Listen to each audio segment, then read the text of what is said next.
கர்த்தருடைய பரிசுத்த நாமத்திற்கு மகிமை உண்டாவதாக. கிறிஸ்துவுக்குள் மிகவும் பிரியமானவர்களே, உங்கள் யாவரையும் அருள்நாதர் இயேசு கிறிஸ்துவின் இனிய நாமத்தினாலே நாங்கள் அன்போடு வாழ்த்துகிறோம், வரவேற்கிறோம். எல்லாரும் நல்லா இருக்கிறீங்களா? நீங்கள் எல்லாரும் நல்லா இருப்பீங்கன்னு சொல்லி இயேசுவின் நாமத்தினாலே நான் உங்களை ஆசீர்வதிக்கிறேன். என் வேதம் சொல்கிறது, அவன் கர்த்தரை தேடின நாட்களில் தேவன் அவன் காரியங்களை வாய்க்க செய்தார். இன்றைக்கும் என் அருள்நாதர் இயேசு கிறிஸ்துவை நீங்கள் உண்மையாய் தேடுவீர்கள் என்று சொன்னால், விசுவாசத்தோடு அவரை நோக்கி பார்ப்பீர்கள் என்று சொன்னால், உங்கள் காரியங்களை வாய்க்க பண்ண என் இயேசு போதுமானவராயிருக்கிறார். உங்கள் சூழ்நிலையை மாற்ற என் அருள்நாதர் இயேசு அவர் போதுமானவராயிருக்கிறார். இன்றைக்கும் என் இயேசுவே உங்களை இங்கே அழைத்து வந்திருக்கிறார். உங்கள் சூழ்நிலைகளை மாற்ற, உங்கள் தேவைகளை சந்திக்க, உங்கள் கண்ணீரை துடைக்கவே என் அருள்நாதர் இயேசு கிறிஸ்து இந்த இடத்திற்கு உங்களை அழைத்து வந்திருக்கிறார். ஆகையினால நீங்கள் பயப்படாதீங்க, சோர்ந்து போகாதீங்க, கலங்காதீங்க. காரணம், கர்த்தர் இயேசு உங்களோடு கூட இருக்கிறார். ஆமென். இப்பொழுதும் கர்த்தருடைய வார்த்தைக்கு நேராக நாம் போகிறோம். தேவன் நம்மோடு பேசும்படிக்கு, அவருடைய அமர்ந்த சத்தம் நம்முடைய காதுகளில் கேட்கும்படிக்கு நம்முடைய இருதயத்தை அவர்கிட்ட திறந்து கொடுப்போம். எஸ்அப்பா, உங்கள் வார்த்தையினால என் இருதயத்தை நிரப்புங்க ஆண்டவரே. உங்கள் வல்லமையினால என்னை நிரப்புங்க. நீங்கள் பேசுங்க ஆண்டவரே. ஒரு மனுஷனுடைய சத்தத்தை அல்ல, உங்கள் சத்தத்தை கேட்க நான் ஆசையோடு வந்திருக்கிறேன் என்று சொல்லி நாம் அவருடைய முகத்தை நோக்கி பார்ப்போம். கர்த்தர் நம்முடைய வாழ்க்கையிலே பெரிய காரியங்களை செய்வார். எல்லாரும் கண்களை மூடி அந்த பரலோகத்தின் தெய்வத்தை நோக்கி பார்த்து, ஏசப்பா என்னோடு பேசுங்கன்னு சொல்லி கேட்போமா? இயேசுவே, என்னோடு நீர் பேசும் ஆண்டவரே. உங்கள் வார்த்தையை கேட்கறதுக்கு ரொம்ப தூரத்துலேருந்து இந்த இடத்துல ஜனங்கள் வந்திருக்கிறாங்கப்பா. நீங்கள் பேசுங்க ஆண்டவரே. உங்களால் மட்டும்தான் எங்களுக்கு விடுதலை உண்டு. உங்களால் மட்டும்தான் எங்களுக்கு அற்புதத்தை செய்ய முடியும். ஆவியானவரே, இன்றைக்கு உம்முடைய பிரசன்னத்தினால எங்களை நிரப்புவீராக. உம்முடைய கிருபையினால் எங்களை நிரப்புவீராக. எல்லாரும் வாய்களை திறந்து கேட்போமா? ஆவியானவரே என்னோடு பேசும் ஆண்டவரே. ஆவியானவரே எங்களோடு பேசும். கர்த்தரின் சத்தம் அது வல்லமை உள்ளது. கர்த்தரின் சத்தம் அது காதேஸ் வனாந்தரத்தை அதிர பண்ணுமாமே. கர்த்தரின் சத்தம் அது பெண் மான்களை ஈனும்படி செய்யும். இன்றைக்கு அவருடைய சத்தம் மத்தியிலே கடந்து வந்திருக்கிறது. அவருடைய பிரசன்னம் உங்கள் மத்தியிலே கடந்து வந்திருக்கிறது. நம்ம எல்லாரும் ஒருமனப்பட்டு அந்த பரலோகத்தின் தெய்வத்தை நோக்கி பார்த்து, தகப்பனே என்னோடு பேசுங்க ஆண்டவரே, என்னோடு பேசுங்க ஆண்டவரே. மான்கள் நீரோடையை வாஞ்சித்து கதறுவது போல என் ஆன்மா உம்மை நோக்கி வாஞ்சித்து கதறுகிறது என்று சொன்னபடி நம்ம எல்லோரும் அவரை நோக்கி பார்ப்போம். அல்லேலூயா, அல்லேலூயா.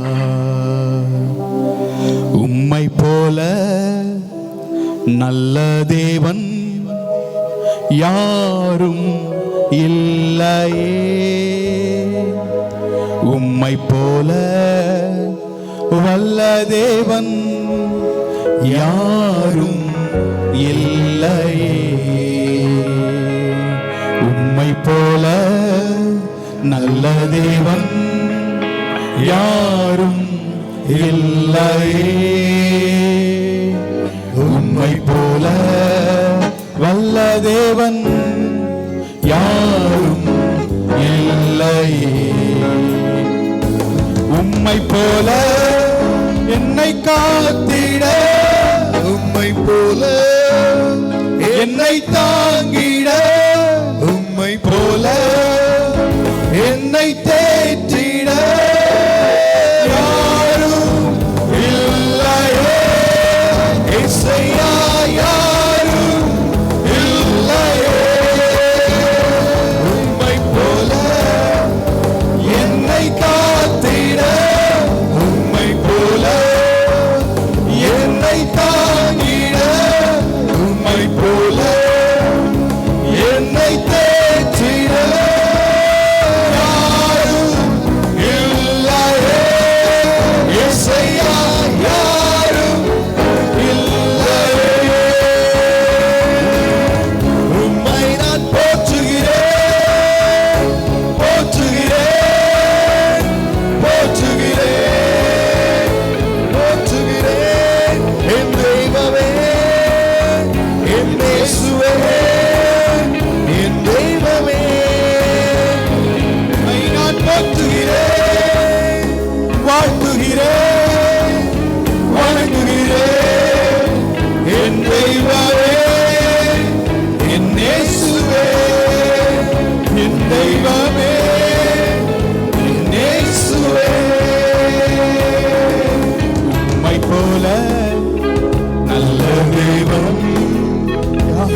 நல்ல தெய்வம் இந்த பூமியில இல்ல. உங்களை போல எங்களை நேசிக்கிற ஒரு நல்ல தகப்பன் இந்த உலகத்திலேயே இல்ல ஆண்டவரே. இன்றைக்கும் ரொம்ப தூரத்துல இருந்து உங்க வார்த்தையை கேட்கும்படி இந்த இடத்துல உங்க பிள்ளைங்க வந்திருக்கிறாங்கப்பா. கண்ணீரோடு இந்த இடத்துல வந்திருக்கிறவர்கள் உண்டு, காயத்தோடு இந்த இடத்தில் வந்திருப்பவர்கள் உண்டு. என் வேதனை என்று மாறும், என் தனிமை என்று தீரும், என் சோர்வுகள் என்று மாறும் என்று சொல்லி கண்ணீரோடு இந்த இடத்தில் உங்க பிள்ளைங்க ஆசையோடு வந்திருக்கிறாங்கப்பா. இன்றைக்கும் இவர்களை நிர்திருப்தியாய் நடத்தும்படி உடைய வேண்டுதலுக்கும் விண்ணப்பங்களுக்கும் என் ஆண்டவர் பதில் தரும்படி உடைய திருமுகத்தை நாங்கள் நோக்கி பார்க்கிறோம். ஆபத்து காலத்தில் என்னை நோக்கி கூப்பிடு, நான் உன்னை விடுவிப்பேன், நீ என்னை மகிமைப்படுத்துவாய். நீ அறியாததும் எட்டாவதுமான காரியங்களை நான் உனக்கு செய்வேன் என்று சொன்னீரேன். இன்றைக்கு ஆபத்து வேளையில கண்ணீரோடு இந்த இடத்துல வந்திருக்கிற பிள்ளைகள் என் ஆண்டவர் சந்திப்பீராக. இவருடைய பலவீனங்களை மாற்றுவீராக, இவர்கள் சூழ்நிலைகளை என் ஆண்டவர் மாற்றுவீராக. இந்த மாதத்தின் 1ஆம் தேதியிலும் என் அப்பன் இயேசுவுடைய கிருபையும் பிரசன்னமும் இவள் ஒவ்வொருவரையும் நடத்தும்படிக்கு நாங்கள் செபிக்கிறோம். நீர் மாத்திரம் மகிமைப்படுவீராக. அடியானை மறைத்து என் ஆண்டவர் பேசும். இயேசு கிறிஸ்துவின் மூலம் ஜெபிக்கிறோம் எங்கள் ஜீவன் நல்ல தகப்பனே. ஆமென், ஆமென். அன்புக்குரியவர்களே, இந்த நாளின் ஆசீர்வாதத்திற்காகவும் ஆலோசனைக்காகவும் தேவ சமூகத்திலே நான் ஜெபித்த பொழுது என்னை பாரப்படுத்தின வார்த்தைகளை சொல்லி வசனங்களை சொல்லி இன்றைக்கு உங்களுக்காக நான் ஜெபிக்க விரும்புகிறேன். நீங்க எந்த சூழ்நிலையில் இந்த இடத்தில் வந்திருந்தாலும் சரி, அந்த சூழ்நிலையை மாற்றி போட்டு உங்களுக்கு அற்புதங்களை செய்ய என் இயேசுவால் கூடும். சித்தமுண்டு சுத்தமாக என்று சொல்லி சுகம் கொடுத்த என் ஆண்டவர் இன்றைக்கு உங்களை அவர் அழைத்து வந்திருக்கிறார். உங்கள் தேவைகளை சந்திக்க அவர் போதுமானவராயிருக்கிறார். உங்கள் குறைவுகளை மாற்ற அவர் வல்லமை உள்ளவராயிருக்கிறார். அன்புக்குரியவர்களே, இந்திய கப்பற்படையிலே பணிபுரிந்து விருப்ப ஓய்வு பெற்ற ஒரு சகோதரன் எனக்கு அறிமுகமானார். திடீரென்று ஒரு நாள் அவர் எனக்கு தொலைபேசியில் தொடர்பு கொண்டு, பிரதர், நீங்க எங்க இருக்கிறீங்க? கிட்டத்தட்ட ஒரு 30 பேர் என்னை பின்தொடர்ந்து வந்துகிட்டு இருக்கிறாங்க. அத்தனை பேருடைய கண்களையும் நான் மறைந்து உங்ககிட்ட நான் பேசிட்டு இருக்கிறேன் பிரதர் அப்படின்னு சொன்ன உடனே எனக்கு கொஞ்சம் பயமும் ஒரு கலக்கம் வந்துட்டு, என்னடா ஒரு மனுஷனை 30 பேர் ஃபாலோ பண்ணுறாங்கன்னா என்ன காரியம் எனக்கு தெரியலையேன்னு சொல்லி நான் யோசிச்சிட்டே இருக்கும்போது நானே என்னுடைய மனசுக்குள்ளே தேற்றிக்கிட்டேன், ஒருவேளை இராணுவத்தில் பணிபுரிந்ததுனால உளவுத்துறை சம்பந்தப்பட்ட சில அதிகாரிகள் இவரை பின்தொடரலாம் அப்படின்னு சொல்லி நானே என்னுடைய மனதுக்குள்ளே நினைத்து என்னை நான் சமாதானப்படுத்தி கொண்டேன். அந்த நபரோடு இல்லைன்னா அந்த சகோதரனோடு தனியாக பேசுகிற ஒரு வாய்ப்பு கிடைத்த போது நல்லா பேசிக்கிட்டே இருக்கிறாரு. திடீர்னு சொல்லுவார், பிரதர் டக்குன்னு அங்கே பாருங்க அப்படிம்பார். ஏன் பிரதர் அப்படின்னா, அந்த பிரதர் என்ன ஃபாலோ பண்ணிட்டு வந்துட்டே இருக்கிறார் பிரதர் அப்படிம்பார். ஃபாலோ பண்ணுறாங்களா? ஆமாம். கொஞ்ச நேரம் இன்னும் பேசிகிட்டே இருந்தால் டக்குன்னு அங்கே பாருங்க பிரதர், நான் அந்த பிரதர் என்ன ஃபாலோ பண்ணுறாரு. இது என்னடா வம்பா போச்சு, சும்மா நம்ம கூட பேசிக்கிறார், அவர் ஃபாலோ பண்ணுறாரு இவர் ஃபாலோ பண்ணுறாருன்னு சொல்லிட்டு இருக்கிறாரு அப்படின்னு. இது ஒரு நாள் தான் இந்த பழக்கம் இருக்கும் அப்படின்னு பார்த்தா, அவரை எப்பெல்லாம் நான் சந்திக்கிறேனோ, எப்பெல்லாம் அவர்கிட்ட பேசுகிறனோ, அப்பெல்லாம் அவர் இதே மாதிரி பண்ணிக்கிட்டே இருந்தார். இது என்னதான் பிரச்சனை அப்படின்னு நான் யோசிக்கிறேன். எனக்கு ஒன்றும் புரியாத நேரத்தில் ஆண்டவர் என்ன காரணமாக இருக்குன்னு யோசித்த போது தான் எனக்கு சில காரியங்கள் புரிந்தது. அவருக்குள் காணப்படுகிற சில பயத்தின் ஆவிகள் அவரை அப்படி அலைய பண்ணுகிறது. ஆமேன். சில நேரங்களில் நல்லா பேசிக்கிட்டே இருப்பார். அவர் சொல்லுவார், அண்ணா ஒருத்தங்க என்னை ஃபாலோ பண்ணுறாங்க, ஆனால் அந்த சிஸ்டர் என்ன ஃபாலோ பண்ணுறாங்க அப்படின்னு சொல்லி நம்மளையே கன்ஃபியூஸ் பண்ணிகிட்டே இருப்பார். என்னதான் ரீசன் அப்படின்னு பார்த்தா, அவருக்குள்ள ஒரு பயத்தின் ஆவி அவரை அலக்களிக்க பண்ணிட்டு இருக்கு. இன்றைக்கும் இதே போன்ற ஒரு நிலைமையில நீங்கள் இந்த இடத்துல வந்திருக்கலாம். ஒருவேளை உங்கள் எதிர்காலத்தை குறித்து நீங்கள் பயந்து கொண்டிருக்கலாம். உங்க தோல்வியை பார்த்து பார்த்து அது நிமித்தம் நீங்க சோர்ந்து போய் இந்த இடத்துல வந்திருக்கலாம். நான் என்ன செய்வதென்று தெரியவில்லையே, என்னோட வாழ்க்கை இப்படியே முடிஞ்சு போயிருமாங்கிற பயத்தோட இந்த இடத்துல நீங்க இருக்கலாம். என்ன பிரச்சனை ஆனாலும் சரி, என்ன காரியமானாலும் சரி, இன்றைக்கு ஆண்டவர் உங்களை பார்த்து சொல்கிறார், நீ பயப்படாதே, நான் உன்னுடனே இருக்கிறேன் என்று சொல்லி. நீ பயப்படாதே, உன்னை காக்கும்படிக்கு நான் உன் கூடவே இருக்கிறேன் என்று என் ஆண்டவர் சொல்கிறார். இன்றைக்கு அநேகருடைய வாழ்க்கையில இதுதான் சூழ்நிலை. சின்ன சின்ன விஷயத்துக்கும் பயந்து பயந்து பயந்து வாழ்கிற ஒரு வாழ்க்கை. கடன் பிரச்சனை நினைத்து ஒரு பயம், எதிர்காலத்தை நினைத்து பயம், பிள்ளைகளுக்கு தேர்வு குறித்த ஒரு பயம், திருமண காரியங்களை குறித்து பயம், ஏதோ ஒரு பயம் உங்களை ஆட்டி படைச்சுக்கிட்டு இருக்குன்னு சொன்னா, இன்றைக்கு அந்த பயத்திலிருந்து விடுதலை கொடுக்க, உங்கள் சூழ்நிலையை மாற்ற என் இயேசு உங்களுக்கு அற்புதத்தை செய்ய போகிறார். ஆமென்.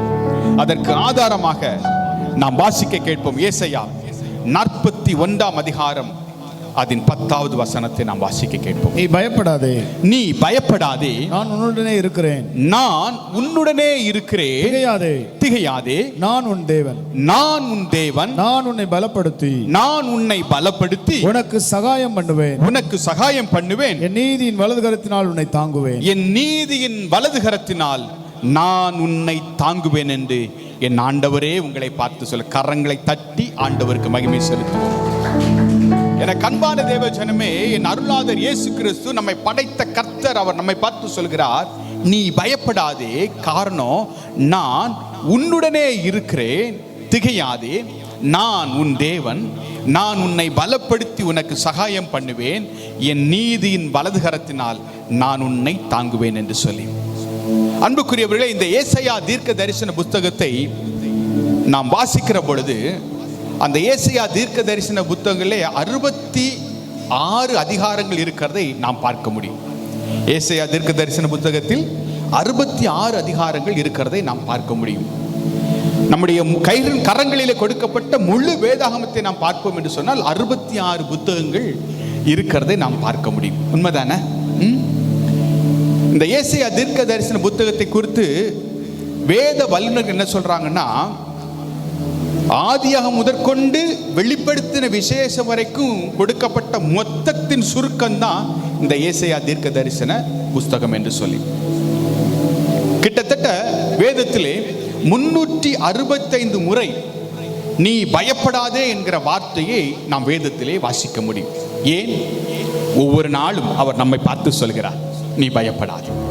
ஒவ்வொரு மணி நேரமும் அவர் நம்மை பார்த்து சொல்கிறார், நீ பயப்படாதே. ஒவ்வொரு செகண்டும் அவர் நம்மை பார்த்து சொல்கிறார், நீ பயப்படாதே என்று சொல்லி. இன்றைக்கு ஏதோ ஒரு சூழ்நிலையில நீங்கள் பயந்து போய் கவலையோடு சோர்ந்து போய் இந்த இடத்தில் வந்திருப்பீர் என்று சொன்னால், என் ஆண்டவருடைய வார்த்தையும் வாக்குத்தத்தமும் உங்களை தேடி வருகிறது, நீ பயப்படாதே என்று சொல்லி. எனக்கு அன்பான தேவ ஜனமே, நம்மை ஆளுகிற ராஜாக்கள் ஆனாலும் சரி, பிரபுக்கள் ஆனாலும் சரி, அல்லது நம்முடைய முதல்வர் ஆனாலும் சரி, நம்முடைய தேசத்தை ஆளுகிற பாரத பிரதமர் ஆனாலும் சரி, இவர்கள் ஒரு வாக்குறுதியை நமக்கு கொடுப்பார் என்று சொன்னால், அந்த வார்த்தையும் வாக்குறுதியை நிறைவேற்ற மொத்த அரசாங்கமும் செயல்படும். ஒரு நபருக்கோ, ஒரு ஊருக்கோ, ஒரு மாவட்டத்திற்கோ அல்லது ஒரு மாநிலத்திற்கோ தான் கொடுத்த வாக்குறுதியை நிறைவேற்ற மொத்த அரசும் அரசு அதிகாரிகளும் செயல்பட்டு எப்படியாவது அந்த காரியத்தை செயல்படுத்துவார். காரணம், நம்மை ஆளுகிற தலைவர் அவர் சொல்லிவிட்டார், நம்முடைய முதல்வர் அதை சொல்லிவிட்டார், கட்டாயம் செய்தே ஆக வேண்டும் என்று சொல்லி.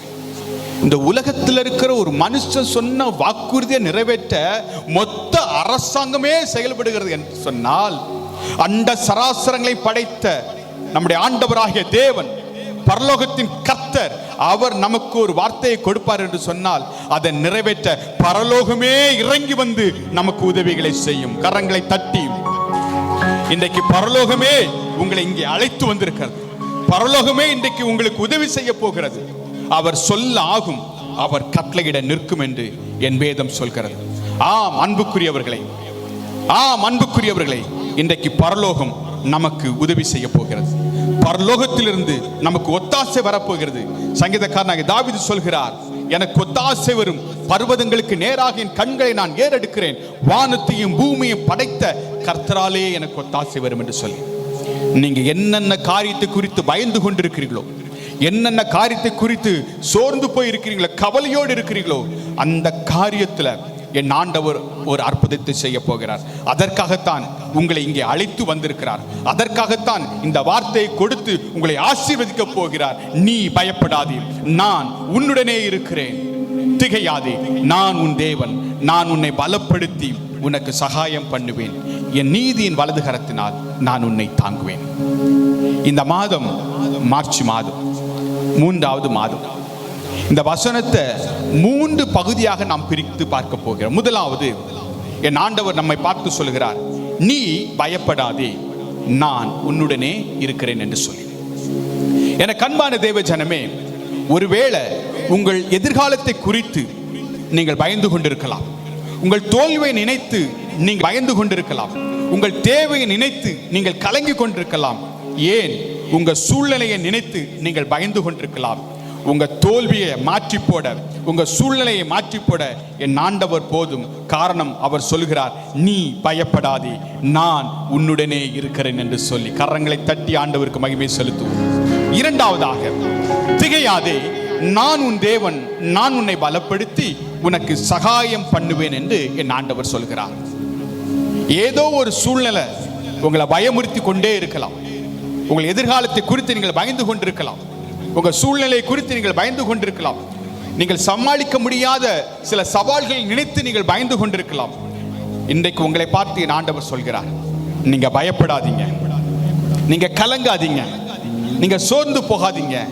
காரணம், நான் உங்களை சுமக்கிற ஒரு நல்ல தகப்பன், நான் காப்பாற்றுகிற ஒரு நல்ல தகப்பன், நான் உங்கள் பிரச்சனையிலிருந்து உங்களை தப்புவிக்க நல்ல தகப்பனாய் இருக்கிறேன். ஆகிய நான் சொல்கிறேன், திகையாதே, நான் உன் தேவன், நான் உன்னை பலப்படுத்தி உனக்கு சகாயம் பண்ணுவேன் என்று சொல்லி. எந்த இடத்திலிருந்து நீங்கள் உதவிகள் எதிர்பார்த்து கொண்டிருக்கிறீர்களோ அந்த இடத்திலிருந்து உதவிகள் வராது. ஆனா ஆபத்து காலத்தில் நீங்கள் அவரை நோக்கி கூப்பிடுகிற போது அவரே இறங்கி வந்து உங்களுக்கு சகாயம் செய்ய, உங்களை ஆசீர்வதிக்க அவர் போதுமானவராய் இருக்கிறார். ஆமென். அவர் சொல்கிறார், என் நீதியின் வலது கரத்தினால் உன்னை நான் தாங்குவேன் என்று சொல்லி. ஆமாங்க, நம்முடைய கர்த்தர் அவர் நீதி உள்ள தேவன். அவர் நமக்கு நீதி செய்கிற தேவன். தம்முடைய வலது கரத்தினால் நம்மை பாதுகாத்து நமக்கு வெற்றியை தருகிற தேவன். ஆமென். ஏசாயா 49:16 சொல்கிற, இதோ என் உள்ளங் கைகளில் உன்னை நான் வரைந்திருக்கிறேன் என்று சொல்லி. அவருடைய உள்ளங் கைகளில் உங்களை வரைந்திருக்கிறாராம். நீங்க பயப்பட வேண்டாம், நீங்க கலங்க வேண்டாம், நீங்க திகைக்கவும் வேண்டாம். காரணம், என் நீதியின் வலது கரத்தினால் நான் உன்னை தாங்குவேன் என்று சொல்லி என் இயேசுவே உங்களுக்கு வாக்குத்தத்தம் பண்ணுகிறார். கரங்களை தட்டி. ஆமென். ஒரு சகோதரியோடு நான் பேசிக்கிட்டே இருந்தேன். அப்ப அந்த தங்கச்சி சொன்னாங்க, அண்ணே 83 வயசான ஒரு மூதாட்டி செத்து போனாங்க அப்படின்னு சொன்னாங்க. அப்ப நான் சொன்னேன், 83 வயசு பாட்டி சாகிறதுல என்ன ஆச்சரியம் இருக்கு?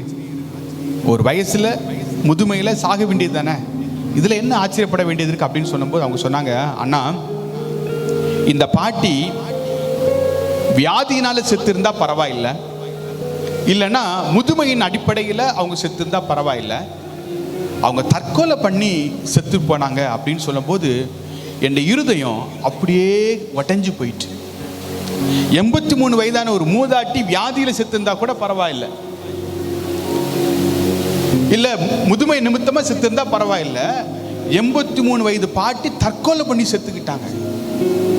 இந்த காரியம் என்ன அப்படியே உழுக்க ஆரம்பிச்சிட்டு, ஏன் என்ன ரீசன் அப்படின்னு சொல்லி உட்கார்ந்து விசாரிச்சு பார்த்தா அந்த அம்மாவுக்கு 4 ஆண் பிள்ளைகளாம்.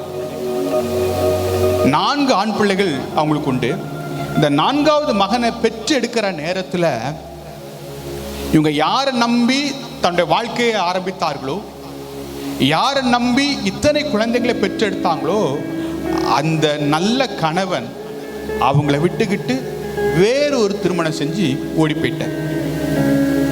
இப்போ கையில ஒரு பச்சை குழந்தைய வச்சுக்கிட்டு, இடுப்புக்கு கீழே 3 பிள்ளைங்க, கையில ஒரு குழந்தை, 4 குழந்தைங்களை கையில வச்சுக்கிட்டு திக்கு தெரியாம என்ன செய்வேன்னு புரியாம கண்ணீரோடு அழுது கொண்டிருக்கிறாங்க.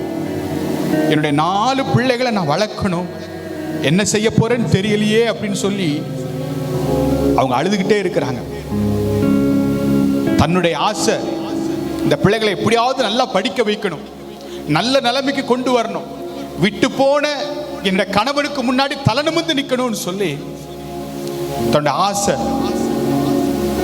தன்னுடைய எல்லா காரியத்தையும் துறந்து நிராசையாய் தன்னுடைய தேவைகள் எல்லாவற்றையும் விட்டு விட்டு தினமும் தனக்கு வீட்டு பக்கத்தில் இருக்கிற ஒவ்வொரு வீடு வீடா போய், அம்மா உங்க வீட்டு பாத்திரம் கழுவுறதுக்கு எனக்கு ஒரு வாய்ப்பை கொடுப்பீங்களாம்மா, என்னுடைய 4 பிள்ளைங்களை பசியில இருக்கிறாங்க, அவங்களுக்கு சாப்பாடு கொடுக்கணும்னா நீங்க எனக்கு வேலை தரணுமே அப்படின்னு சொல்லி கெஞ்சி ஒவ்வொரு வீடு வீடா போய் பாத்திரத்தை கழுவி வீட்டை பெருக்கி துணியை துவைச்சு கொடுத்து அந்த 4 பிள்ளைங்களுக்கும் சாப்பாடு கொடுத்து வளர்த்து வந்தாங்க. தாலாட்டி சீராட்டி அந்த பிள்ளைகளை வளர்த்தாங்க. தகப்பன் இல்லாத குறைய அந்த பிள்ளைங்களுக்கு அவங்க கொடுக்கவே இல்லை. பாருங்க, பிள்ளை வளர்ந்தாங்க, நல்லா படிச்சாங்க, அவங்க தகுதிக்கேற்ற ஒரு நல்ல வேலையும் கிடைச்சு. இப்போ பிள்ளைகளுக்கு ஏற்ற நல்ல பிள்ளைகளை பார்த்து, பெண் பிள்ளைகளை பார்த்து திருமணமும் செஞ்சு கொடுத்தாங்க. ஒரு மகனுக்கு கல்யாணம் ஆகுது, 2வது மகனுக்கு கல்யாணம் ஆகுது, 3வது மகனுக்கு கல்யாணம் ஆகிறது. இப்போ 4வது மகனுக்கு திருமணம் நடக்குது. அன்றைக்குத்தான் ஒரு பெரிய புயலும் அடிக்குது. இப்போ ஒவ்வொருவரும் ஒவ்வொரு குடும்பமா மாறிட்டாங்க. இப்போ மூத்தவன் சொல்றான், 4 பேருக்கும் கல்யாணம் ஆயாச்சு, நம்ம 4 குடும்பமா மாறிட்டோம், இன்னையில இருந்து இத்தனை நாள் அம்மாவை நான் பார்த்துக்கிட்டேன், இன்னையில இருந்து அம்மாவை நீங்க தான் பார்க்கணும்னு சொல்லி அவன் பகிரங்கமா அந்த திருமணம் முடிந்த கையோட சொல்றான். அப்ப கடைசி பையன் சொல்றான், எனக்கு இப்பதான் திருமணம் ஆச்சு, நான் இப்போ போய் இந்த வயசான அம்மாவை என் வீட்டுக்கு எப்படி கூட்டிட்டு போய் பார்த்துட்டு இருக்க முடியும், எங்களுக்கு கொஞ்சம் டைம் வேணும் இல்லையா அப்படின்னு சொல்லி அவன் அந்த காரியத்தை தட்டி கழிக்கிறான். இன்னொருத்தர் சொல்றாரு, நாங்க வேலை நிமித்தம் அடிக்கடி நானும் மனைவி வெளியூருக்கு போயிட்டே இருப்போம், அதனால அம்மாவை இருந்து எங்களால கவனிக்க முடியாது, என்னால இந்த காரியத்தை செய்ய முடியாதுன்னு சொல்லி அவரும் தட்டி கழிக்கிறார். இன்னொருத்தர் சொல்றான், எங்களுக்கு வேலை வெளி மாநிலத்தில் இருக்கு, நானும் என்னோட மனைவியும் அங்கதான் தங்கியிருந்து வேலை பார்க்குறோம், வெளியூருக்கு கூட்டிட்டு போய் வெளி இடத்துல போய் வேலை பார்த்தாச்சுன்னா எப்படி அது சரியாகும், அம்மாவை பார்க்க முடியாது தானே, அதனால ஒன்று பண்ணுங்க, நீங்களே அம்மாவை பாருங்கன்னு சொல்லி இப்படி ஒவ்வொருத்தரும் ஒவ்வொரு காரியத்தை சொல்லி சொல்லி சொல்லி அந்த அம்மாவை நிராகரிக்கிறாங்க. யாரும் அவங்களை ஏத்துக்க மனசு இல்லை. இப்போ 4 பேரும் ஒரு மனதா தீர்மானம் எடுக்கிறாங்க, என்ன ஆனாலும் சரி அம்மாவை நாம தான் பார்க்கணும், அதனால ஒன்று செய்வோம். முதல் 1 மாதத்துல அம்மா ஒருத்தர் கூட இருக்கணும், 2வது மாசம் அம்மா இன்னொருத்தர் கூட இருக்கணும், 3வது மாசம் அம்மா இன்னொருத்தர் கூட இருக்கணும், ஒவ்வொரு மாதமும் ஒவ்வொருத்தரோட கூட இருக்கணும் அப்படின்னு சொல்லி அவங்க ஒரு மனதா ஒரு தீர்மானம் எடுக்கிறாங்க. இந்த காரியம் அந்த அம்மாவுடைய இருதயத்தை கலங்க பண்ணிட்டு, அவங்க என்ன சொல்றாங்கன்னா, நான் பட்டினி கிடந்து என் பிள்ளைங்களுக்கு சாப்பாடு கொடுத்தேன், நான் என்னையா 1 மாசம் ஒருத்தனுக்கு சாப்பாடு கொடுத்து மற்ற 3 பேருக்கு சாப்பாடு கொடுக்காம விட்டேன், இல்ல ஒரு நாள் ஒருத்தனை கவனிச்சுக்கிட்டு மற்ற 3 பேரை என்ன கவனிக்காம இருந்து எல்லாரையும் ஒன்னா தானே பார்த்தேன், எனக்கு வயசாயிடுச்சு, முதுமை எனக்கு வந்துட்டு, அதனால என்னால் அவங்களுக்கு பிரயோஜனம் இல்லைன்னு சொல்லி அவர்களை தூக்கி சுமந்த இந்த கரத்தை என்னை துரத்தி தள்ளிடுறாங்களே அப்படின்னு சொல்லி அவங்க கண்ணீரோடு அழ ஆரம்பித்தார்கள். என்ன நினைத்தார்களே தெரியல. அன்றைக்கு இரவு அவர்கள் முடிவெடுத்து தூக்கு கயிறை மாட்டிக்கொண்டு அன்றைக்கு இரவே மரித்தும் போனார்கள்.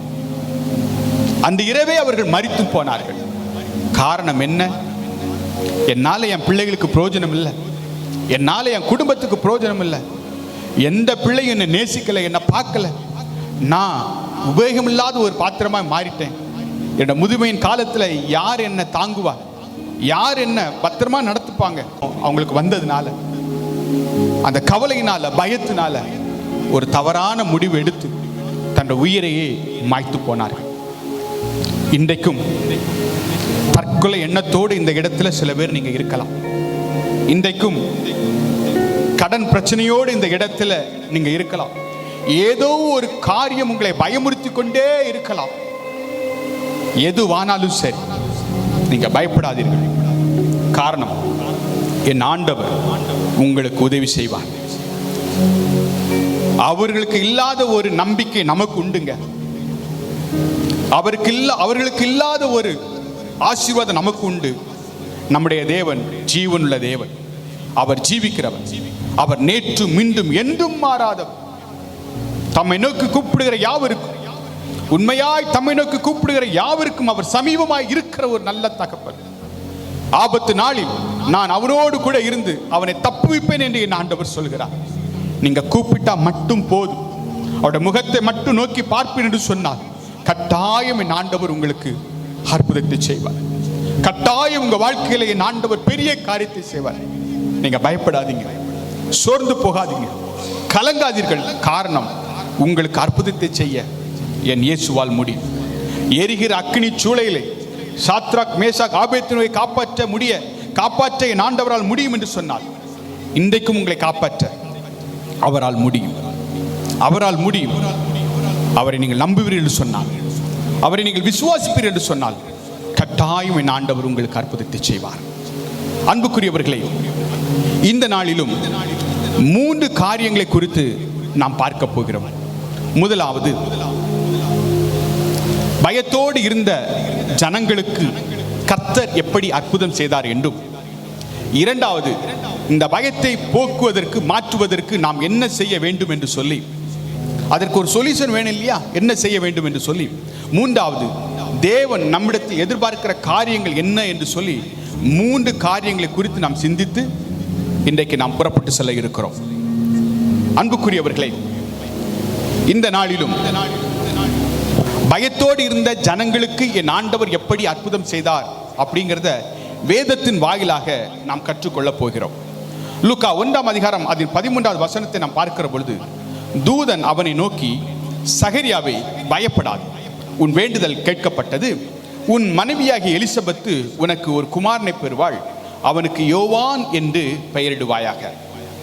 அன்புக்குரியவர்களே, ஆசாரிய முறைமையின்படி சகரியா என்கிற மனிதனுக்கு தூபம் காட்டுவதற்கான ஒரு வாய்ப்பு கிடைத்த பொழுது, தேவ ஆலயத்துக்குள் அவன் போய் தூபம் காட்டி கொண்டிருக்கிற நேரத்திலே அங்கே இஸ்ரவேல் ஜனங்கள் வெளியே இருந்து ஜெபம் செய்து கொண்டிருக்கிறார்.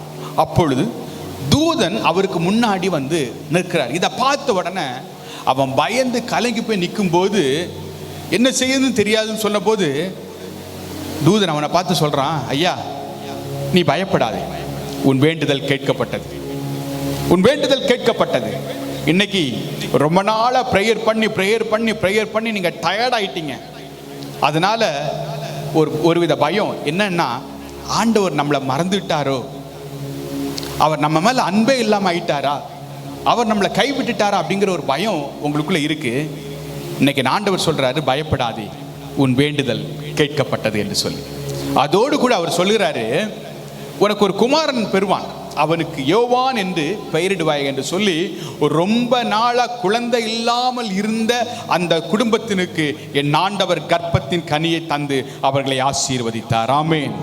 இன்றைக்கும் உங்களுடைய வாழ்க்கையில, உங்க குடும்பத்துல ஒரு அற்புதத்தை செய்ய என் ஆண்டவர் போதுமானவராயிருக்கிறார். இரண்டாவதாக, இஸ்ரவேல் ஜனங்களுக்கு விரோதமாக அசீரிய ராஜாவாகிய சனகரிப்பு வந்து ஒரு பெரிய காரியத்தை செய்ய போற. எப்படின்னா, இஸ்ரவேல் ஜனங்களை சுற்றில் வேலி அடைத்து முற்றுகை போட்டாச்சு. இந்த எசேக்கியா ராஜா அப்படிங்கிற ஒரு மனிதனை குறித்து நம்ம பார்க்கலாம். யார் இந்த எசேக்கியா ராஜா என்று சொன்னால், இஸ்ரவேலை ஆள்கிற ராஜாக்களே ரொம்ப நல்ல மனுஷன்னு அவரை குறித்து ஆண்டவர் சொல்றார். ஏன்னா, மோசே உண்டு பண்ணின வெண்கல சர்ப்பத்தை உடைத்து போட்டு ஜனங்கள் தேவனுக்கு நேராக திரும்புகிறத உறுதி பண்ணினார். எங்கெங்க விக்கிரக தோப்புகள் இருந்தோ அத்தனையும் உடைச்சு போட்டார். உடைச்சு போட்டு பரலோகத்தின் தெய்வத்தை நோக்கி பார்க்கிறதுக்கு அவர் வழிவகை செய்தார். ஆண்டவர் சொல்றாரு, நான் பார்த்த ஜனங்களே, பார்த்த ராஜாக்களை இவனை போல ஒருத்தனை பார்க்கவே முடியாது. அவ்வளவு பக்தி வைராக்கியம் உள்ள ஒரு மனிதன். ஆனா அவனுக்கு முன்னாடி தான் அசீரிய ராஜாவை சனகரிப்பு கொக்கரிச்சுட்டு வந்து நிற்கிறான். நீ யாரை நம்பி இருக்கிற? ஒன்னு சரண்டர் ஆயிரு, இல்ல உன்னை தொலைச்சே போடுவேன்னு சொல்லி அவனை பார்த்து வந்து நிற்கிற போது என்ன செய்வதுன்றே தெரியாம கலங்கி கொண்டிருக்கிற நேரத்துல தான் பரலோகத்தின் தெய்வத்தை நோக்கி பார்த்து பயப்படுறான். பரலோகத்தின் தெய்வத்தை நோக்கி பார்த்து பயத்தோடு ஜெபிக்கிறார்கள். ஆண்டவரே, எங்களுக்கு ஒரு அற்புதத்தை செய்யுங்க என்று சொல்லி கண்ணீரோடு திறப்பில் நிற்கிற பொழுது ஆண்டவர் சொல்றாரு, நீ அவனுக்கு பயப்படவே வேண்டாம், அவன் உங்களை ஒன்றும் செய்ய போறதில்லை. இன்னைக்கு உங்களை பார்த்து இந்தோ உங்க லைஃப் முடிஞ்சு போச்சு, அவ்வளவுதான், நீ காலின்னு சொல்லிட்டு உங்களை ஒரு சிலர் மிரட்டிக்கிட்டே இருப்பாங்க. ஏதோ ஒரு காரியத்தை சொல்லி உங்களை பயமுறுத்திக்கிட்டே இருப்பாங்க. அவ்வளவுதான், நீ தொலைஞ்சு போச்சு, உன் லைஃப் முடிஞ்சு போச்சுன்னு சொல்லிட்டே இருப்பாங்க. இன்னைக்கு என் ஆண்டவர் சொல்றாரு, உன்னை தொடுகிறவன் என் கண்ணின் மணியை தொடுகிறான் என்று என் ஆண்டவர் சொல்றாரு. உனக்கு விரோதமாய் ஒரு கூட்டம் எழும்பினால் அது என்னால் எழும்புகிற கூட்டம் அல்ல. அவர்கள் ஒரு வழியாய் புறப்பட்டு வருவார்கள், 7 வழியாய் ஓடி போவார்களாம். இன்னைக்கு உங்களை பார்த்து என் ஆண்டவர் அதைத்தான் சொல்றாரு. பாருங்க, சனகரிப்பு குக்கரிச்சுக்கிட்டு இருக்கிற நேரத்தில் என் ஆண்டவர் ஒரே ஒரு தூதன் அங்கே அனுப்புறாரு. நீங்க 2 ராஜாக்கள் அதனுடைய 18ஆம் அதிகாரம் 19ஆம் அதிகாரத்தை வாசிக்கிற பொழுது தெரியும். ஒரே ஒரு தூதன் அனுப்பி இரவோடு இரவாக 1,80,000 வீரர்களை சங்காரம் பண்ணினாராம். கரங்களை தட்டி ஆண்டவருக்கு மகிமை செலுத்துங்களேன். பாருங்க, ஒரே ஒரு தூதன் வந்து 1,80,000 பேரை அழித்து போட முடியும் என்று சொன்னால், உன் பக்கத்தில் 1000 பேர், உன் வலது பக்கத்தில் 10,000 பேர் விழுந்தாலும் அது உன்னை அணுகாது, உன் கண்களில் அதை நீ காண்பாய். இன்னைக்கு உங்களை பார்த்து என் ஆண்டவர் சொல்றாரு, எம்மா, நீ சோகமா முகத்தை வச்சது போதும், நீ கவலைப்பட்டு இருந்த நாட்கள் போதும். பரலோகத்தின் தெய்வத்தை நோக்கிப்பார், அவருடைய சமூகத்தை நோக்கிப்பார், அவருடைய பாதத்தில் காத்திரு. அப்பொழுது நீ பயப்படாதே என்று ஒரு சத்தம் உனக்கு கேட்கும். நான் உன் தேவன் என்று சொல்லி உனக்கு ஒரு அதிகாரத்தை கொடுப்பார், ஒரு அங்கீகாரத்தை கொடுப்பார். நான் உன்னை பலப்படுத்தி உனக்கு சகாயம் பண்ணுவேன் என்று சொல்லி ஒரு உத்தரவு அருளுவார். இனி நீங்க பயப்படவே கூடாது. சின்ன சின்ன விஷயத்துக்கு நீங்க பயந்து பயந்து வாழ்ந்த நாட்கள் போதும். இனி நீங்க பயப்படவே கூடாது. உங்க சூழ்நிலை நினைச்சு நீங்க பயப்படாதீங்க. பயந்தீங்கன்னா அவ்வளவுதான், வெள்ளம் போல சத்துரு வருவான். ஆனா நீங்க பயப்படவே கூடாது. ஏன்னா ஆவியானவர் உங்கள் பக்கத்திலே கொடி ஏற்றுவார். ஆவியானவர் உங்கள் பக்கத்திலே கொடி ஏற்றுவார். ஆண்டவர் உங்க கூட இருப்பார்னா நீங்க பயப்படவே கூடாதுங்க. ஒரு விசுவாசம் வேணும், நம்பிக்கை வேணும். ஆண்டவர் என் கூட இருக்கிறான்னு சொல்லி பாருங்க. ஒரே நாள் இரவோடு இரவாக 1,80,000 பேரை என் ஆண்டவர் சங்காரம் பண்ண முடியும்னா ஏன் உங்களுக்கு அற்புதத்தை செய்ய முடியாது? இன்றைக்கு அவர் அற்புதத்தை செய்ய வல்லமை உள்ளவராயிருக்கிறார். அவர் அதிசயங்களை செய்கிற உண்மை உள்ளவராயிருக்கிறார். உங்களை அதிசயமாய் நடத்தி வந்த கர்த்தரை துதியுங்கள், அவர் நல்லவர், அவர் கிருபை என்றும் உள்ளது. இன்றைக்கும் அவர் அற்புதங்களை செய்து கொண்டிருக்கிறார். இரண்டாவது, என்னுடைய பயம் எனக்கு மாறணும். அதுக்கு நான் என்ன செஞ்சா, என்ன காரியம் செஞ்சா என் பயம் மாறும் அப்படிங்கிற ஒரு கவலை இருக்கும். சும்மா நம்ம எல்லாரும் சொல்லுவோம், நான் ஆண்டவரை நம்புறேன், விசுவாசிக்கிறேன், ஆராதிக்கிறேன் அப்படின்னு சொல்லி. ஆனா சூழ்நிலை வந்தாச்சுன்னா தான் தெரியும் அந்த ஆள் எப்படி இருக்குன்னு. கடந்த காலத்தில் எங்கள் லைஃப்பில் நடந்த ஒரு சம்பவம் ஒன்று உண்டு. ஒரு மலைப்பகுதியான இடத்துக்கு நாங்கள் போயிருக்கும்போது நண்பர்களாக நாங்கள் பேசிக்கிட்டே இருந்தோம். இந்த பக்கம் யானை வரும், புலி வரும், சிறுத்தை வரும், எது வந்தாலும் நம்ம தைரியமாக ஒன்றா இருக்கணும்னு சொல்லிட்டு நல்லா பேசி ஜாலியாக போயிருந்தோம். இருட்டான நேரத்தில் பேசிகிட்டே போயிருக்கிறோம். ஏன்னா நாங்களாம் அடிக்கடி இங்கே போகிறதுனால என்னுடைய நண்பர்களாக சேர்ந்து பேசிட்டு இருந்தோம். திடீர்னு ஒரு சத்தம் கேட்டுச்சு. சொன்னவன் அத்தனை ஒரு ஓட்டம். என்ன சொன்னாங்க? யானை வரும், புலி வரும், நம்ம தைரியமாக இருக்கணும்னு சொன்னவங்க அத்தனை பேரும் ஓட்டம். அப்போ தான் தெரிஞ்சது, ஓஹோ இது வேற மாதிரின்னு சொல்லி. நீங்கள் நல்லா கவனிக்கணும், பயம் எல்லா மனிதனுக்கும் வரும். ஆனால் அந்த பயத்தை மேற்கொள்ள நம்ம என்ன செய்ய போகிறோம், எப்படி அந்த பயத்தை மேற்கொள்ள போகிறோம், அதைத்தான் நான் உங்களுக்கு சொல்ல போகிறேன். அந்த பயத்தை மேற்கொள்வதற்கு நம்ம என்ன செய்ய போகிறோம்? ஏதோ ஒரு விதத்தில் உங்களுக்கு பயம் வரத்தான் செய்யும். உண்மைதானே? இப்போ நீங்கள் வா மக்களே, இந்த பக்கம் நல்லா கவனிங்க. பயம் ஏதோ ஒரு விதத்தில் உங்களுக்கு வரத்தான் செய்யும். அதை எல்லாருமே ஃபேஸ் பண்ணி தான் ஆகணும். ஒருவேளை உங்கள் சாபத்தை நினைத்து நீங்கள் என்ன செய்யலாம்? பயப்படலாம். உண்மைதானே? இது என்னது? வியாதி, உங்கள் நோய், பலவீனம் உங்களுக்கு வந்துட்டுன்னா, அவ்வளோ நாள் 24 மணி நேரம் உபவாசம் பண்ணி ஜெபம் பண்ண அந்த ஆள் வியாதி ஒன்று வந்துட்டுன்னா, ஆண்டவர் என்னை மறந்துட்டாருன்னு சொல்லி நம்ம என்ன செய்ய ஆரம்பிச்சிருவோம்? பயந்து அழ ஆரம்பிச்சிடும். ஆண்டவரே என்னை மறந்துடாதீங்க அப்படின்னு சொல்லி. அப்புறம் சில பேருக்கு கடனுங்கிற ஒரு பிரச்சனை வரும். அதனால நீங்க என்ன செய்வீங்க? பயப்படுவீங்களா? பயப்பட மாட்டீங்களா? சில பேருக்கு தோல்வி, அவங்க எதை நினைச்சாலும் அவங்களுக்கு பயம் வந்துகிட்டே தான் இருக்கும். நல்லா கவனிக்கணும். உங்க பிரச்சனையை நீங்க பார்த்தீங்கன்னா உங்களுக்கு பயம் வந்துட்டே தான் இருக்கும். அப்ப இந்த இதே போல பலவிதமான சூழ்நிலைகள் நீங்க இருக்கலாம். ஒருவேளை உங்க வியாதி, கடன், உங்க பாரம்பரிய சாபம், தலைமுறை சாபம், ஏதோ ஒரு விதமான பிரச்சனை உங்ககிட்ட இருந்துட்டே தான் இருக்கும். அப்ப இந்த பிரச்சனையில இருந்து நம்ம எப்படி வெளியே வர்றது அப்படின்னு உங்களுக்கு தெரியாம இருக்கும்போது என்ன செய்யலாம் அப்படின்னு நீங்க நினைக்கலாம். அப்படித்தானே? நீங்க நல்லா கவனிக்கணும். இந்த பிரச்சனை இந்த தம்பிக்கு இருக்கிறது போல இல்லைன்னா இதுதான் அந்த பிரச்சனைன்னு வச்சுக்கீங்களேன். இந்த பிரச்சனை உங்ககிட்ட இருந்துச்சுன்னா அது எப்பவும் பயமுறுத்திக்கிட்டே தான் இருக்கும். அது சொல்லும், ஓ உனக்கு கடன் இருக்கியா, ஏதாவது வேலை செஞ்சு பொழைச்சி கடன் அடையன்னு சொல்லும். உங்க வீட்டில் அடிக்கடி துர்மரணம் வந்துச்சுன்னா அது சொல்லும், உனக்கு சாபம் இருக்கு, அதனால நீ என்ன பண்ணு, ஏதாவது யாகமோ மந்திரமோ பண்ணு, அப்பதான் உன் சாபம் மாறும். அது சொல்லும், அந்த பிரச்சனை சொல்லும். அடுத்தல சொல்லும், உனக்கு வியாதி இருக்கு, ஏதாவது மருந்து மாத்திரை சாப்பிட்டு வியாதி போறதுக்கு வழியை செய், எத்தனை நாள் நீ ஜெபம் பண்ணிட்டே இருப்ப அப்படின்னு சொல்லும். இல்லைங்களா? உங்க தோல்வி, நீங்க லைஃப்ல எவ்வளவோ முன்னேறணும் பாக்குறீங்க, முயற்சி பண்ணி பாக்குறீங்க, உங்களுக்கு தோல்வி வந்துகிட்டே தான் இருக்கும். என்ன செய்யணும் தெரியல, அந்த தோல்வி உங்களை பயமுறுத்தி, இப்படி ஏதோ ஒரு பிரச்சனை உங்களை பயமுறுத்திட்டே இருக்கு. காரணம், அந்த பிரச்சனையை நீங்க பக்கத்துல வச்சு பார்த்தீங்கன்னா அது உங்களை பயமுறுத்திக்கிட்டு தான் இருக்கும். ஆமென். அதே அந்த பிரச்சனையை தள்ளி வச்சு பாருங்களேன், அந்த பயம் உங்களுக்கு வரவே வராது. ஆமென். அந்த பயம் உங்களுக்கு வரவே வராது. அந்த பிரச்சனை மறுபடியும் உங்க கிட்ட வராம இருக்குன்னா என்ன செய்யணும்? இயேசு உங்க பக்கத்துல இருக்கணும். கரங்களை தட்டி ஆண்டவர் சொல்லுங்க, இயேசு உங்க பக்கத்துல இருப்பாருன்னு சொன்னா நீங்க பயப்படுகிற காரியம் உங்க வாழ்க்கையில அணுகாது. இயேசு உங்க பக்கத்துல இல்லைன்னா இந்த பிரச்சனை அடிக்கடி உங்க வாழ்க்கையில வந்துட்டு இருக்கும். பிரச்சனையை தூர வைக்க வேண்டிய நீங்க பக்கத்துல வச்சதுனால தான் அது பிரச்சனையா மாறிட்டு இருக்கு. இயேசுவை பக்கத்துல வைக்க வேண்டிய நீங்க பிரச்சனையை பக்கத்துல வச்சிட்டு இருக்கிறீங்க. புரியுதுங்களா? தூர வைக்க வேண்டிய பிரச்சனையை பக்கத்துல வச்சிருக்கிறீங்க, பக்கத்துல வைக்க வேண்டிய இயேசுவை தூரம் வச்சிருக்கிறீங்க. இதை செஞ்சுட்டு மட்டும் பாருங்க, உங்க வாழ்க்கையில காணப்படுகிற எல்லா பயங்களும் உங்களை விட்டு மாற போகிறது. கரங்களை தட்டி தேங்க்யூமா. இன்னைக்கு இதே போல ஏதோ ஒரு பிரச்சனை உங்களை பயமுறுத்திக்கிட்டே இருக்குன்னா இன்னைக்கு அந்த பிரச்சனையை பக்கத்துல வச்சு பார்க்காம தூரத்துல வச்சு பாருங்க. அந்த பிரச்சனையை தூரத்துல வச்சு பார்க்கணும்னா இயேசு உங்க பக்கத்துல இருக்கணும். ஆமென்.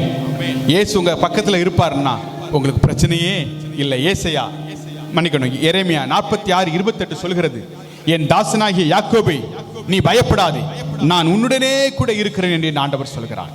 புலம்பல் 3:57 சொல்கிறது, நான் உம்மை நோக்கி கூப்பிட்ட நாளிலே நீர் அணுகி பயப்படாதே என்று சொன்னீர். ஏசாயா 43:1 சொல்கிறது, இப்போதும் யாக்கோபே உன்னை சிருஷ்டித்தவரும் இஸ்ரவேலே உன்னை உருவாக்கினவருமாய் கர்த்தர் சொல்லுகிறதாவது பயப்படாதே, உன்னை மீட்டுக் கொண்டேன். ஏசாயா 41:13 சொல்கிறது, உன் தேவனாயிருக்கிற கர்த்தராகிய நான் உன் வலது கையை பிடித்து பயப்படாதே என்று சொல்லுகிறேன். கரங்களை தட்டி ஆமென்.